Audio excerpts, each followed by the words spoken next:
enyanya. Ibyo nibyo rwose bikwiye kwihutishwa, nanjye ndemeranya nawe.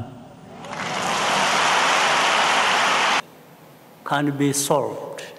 Paul Kagame wizihije isabukuru y'imyaka 67 y'amavuko yavutse nk'abandi bana ariko wa gatatu tariki ya 23 Ukwakira 1957 avukira ku musozi wa Nyarutovu muri Tambwe mu Ruhango y'ubu mu Rwanda rw'umwami Mutara wa gatatu Rudahigwa. Yavutse ari umuhererezi mu muryango w'abana batandatu, abahungu 2 n'abakobwa 4 kuri se Rutagambwa Deogratias ndetse na Asteria. N'umuryango wari wishoboye mu Rwanda rw'icyo gihe dore ko wari utunze amashyo. Rutagambwa akaba yari umucuruzi w'ikawa ndetse n'umwe mu batangije koperative ya Trafipro mu Rwanda. Iminsi ya mbere ya Perezida Kagame mu Rwanda yari myiza nubwo ibihe igihugu cyarimo byo byari bikomeye. Ubumwe karibu maze gutana nakoroherane nimba gahinda bikisi wacu Rwanda.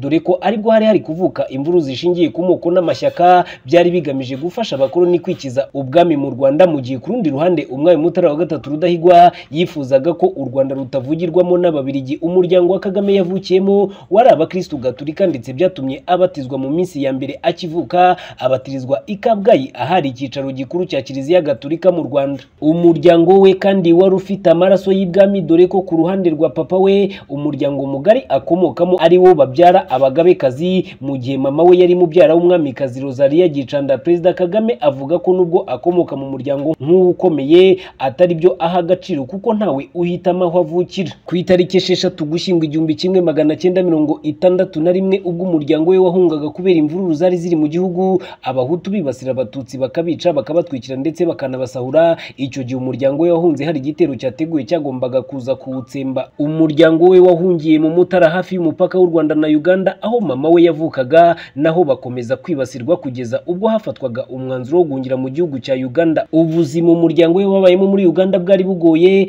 kugeza ubwo byatumye 2 muri bashiki be bagarurwa mu Rwanda kurererwa mu muryango wasigaye. Abandi bana bakomeza kubana n'ababyeyi muri Uganda batunzwe n'inkunga z'intica ntikize zatangwaga n'umuryango mpuzamahanga wita ku mpunzi HCR. Paul Kagame amashuri abanza yayize mu ishuri rya Rwengolo Primary School, ishuri riherereye mu majyaruguru ya Mbarara. Nubwo ubushobozi mu muryango bwari buke ntacyo byari bitwaye kuko amashuri abanza kuyiga byari ubuntu, ibyaje guhindura isura mu mashuri yisumbuye aho byasabaga ko umuntu yirwanaho. Amashuri abanza Kagame yasoje afite amanota meza mu karere ndetse atsindira kujya mu mashuri yisumbuye muri Ntare School, rimwe mu mashuri yarakomeye muri Uganda icyo gihe, ari naho Perezida Yoweri Kaguta Museveni yize. Ku myaka 15 papa wa Paul Kagame yitabye Imana, bitangira kugira ingaruka ku myitwarire ye ku ishuri nkuko yabitangarije umwanditsi Stephen Kenza mu gitabo yise A Thousand Hills Rwanda's Rebirth and the Man Who Dreamed It. Muri iki gihe Paul Kagame yatangiye kurwana ku ishuri by'umwihariko kutihanganira abanya-Uganda babaga baserereza abana b'abanyarwanda b'impunzi. Amanota ye mu ishuri nayo atangira kugabanuka,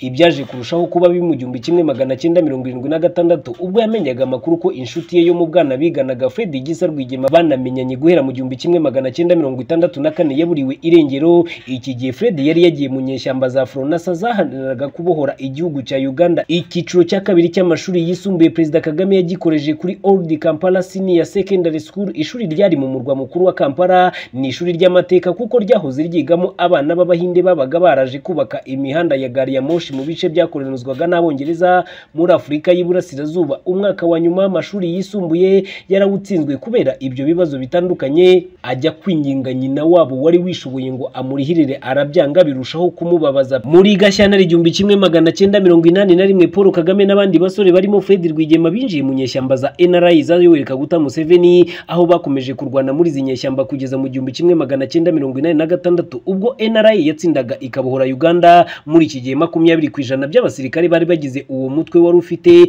bari Abanyarwanda. Uku gutsinda kwa NRA kwahaye imbaraga Abanyarwanda bari muri izo ngabo za Museveni, biyemeza gukoresha ubwo bunararibonye mu kubohora u Rwanda rwari rufite abategetsi bamaze kuvuga ko rwuzuye nta wundi muntu wemerewe kurujyamo. Mu 1987 nibwo bashinzwe FPR Inkotanyi nk'umutwe wa politike waje no gushinga umutwe wa gisirikare wa RPA byatwaye imyaka 3 ngo uyu mutwe ubu umaze kwisuganya utangize urugamba rwo kubohora u Rwanda. Imyaka hafi ne uru rugamba rwamaze Major General Paul Kagame niwe waruyoboye, dore ko Major General Fred Rwigema yatabarutse arashwe ku munsi wa kabiri w'urugamba. Paul Kagame yabaye vice president bifatanyije no kuba ministri w'ingabo kuva mu 1994 kugeza mu mwaka wa 2000. Kuva 24 Werurwe umwaka wa 2000 nibwo yagizwe perezida wa Repubulika muri leta y'inzibacyuho asimbuye Pasiteri Bizimungu wari umaze kwegura. Yaje gutorerwa manda ya mbere nk'umukuru w'igihugu mu mwaka wa 2003, byongera kuba mu mwaka wa 2010, umwaka wa 2017 arasubira kugeza mu mwaka wa 2024, nabwo uyu mwaka wa 2024 yatorewe indi manda y'imyaka 5 kugeza mu mwaka wa 2029,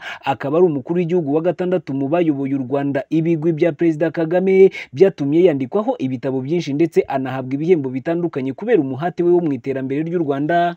Aho ku itariki 21 Gicurasi 2017 Perezida Kagame yahawe umudari wishimwe witiriwe Dr Mariam Anne Sheldon G. Adelson kubera umubano mwiza afitanye n'abayahudi. Igihembo yakigenewe n'umuryango wa The World Values Network ugamije guteza imbere uburenganzira bw'abayahudi washinzwe na Rabbi Shimley Botich muri uwo mwaka wa 2017. Kandi Perezida Kagame yashyikirijwe igihembo cyiswe World Tourism Award 2017 ashimirwa uburyo bwe bwo guteza imbere ubukerarugendo. Yahawe igihembo kubera imiyoborere ye ifite icyerekezo binyuze muri gahunda z'ubumwe n'ubwiyunge, ubukerarugendo buhamye, kurengera ibinyabuzima ndetse no guteza imbere ubukungu binyuze mu gukurura amahoteli akomeye kugira ngo ashore imari mu Rwanda. Byatumye u Rwanda ruba kimwe mu bice bibereye ubukerarugendo ku mugabane wa Afurika muri rusange. Mu mwaka wa 2019 Perezida Kagame yahawe igihembo cyihariye n'ishyirahamwe ry'imiryango y'abakozi muri Afurika y'Iburengerazuba FOPACO kubera imiyoborere ndetse n'impinduka mu bukungu yakoze mu gihugu cye. Muri 2020 Perezida Kagame yahawe igihembo cy'umuyobozi wagaragaje impinduka mu mwaka wa 2020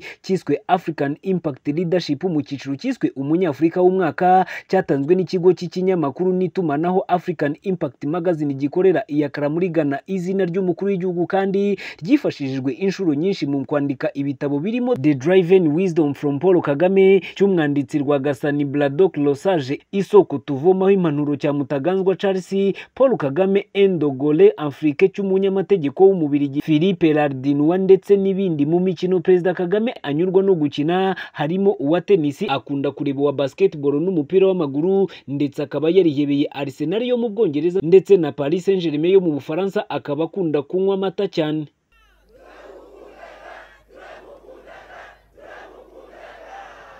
Nanjye ndabakundaga.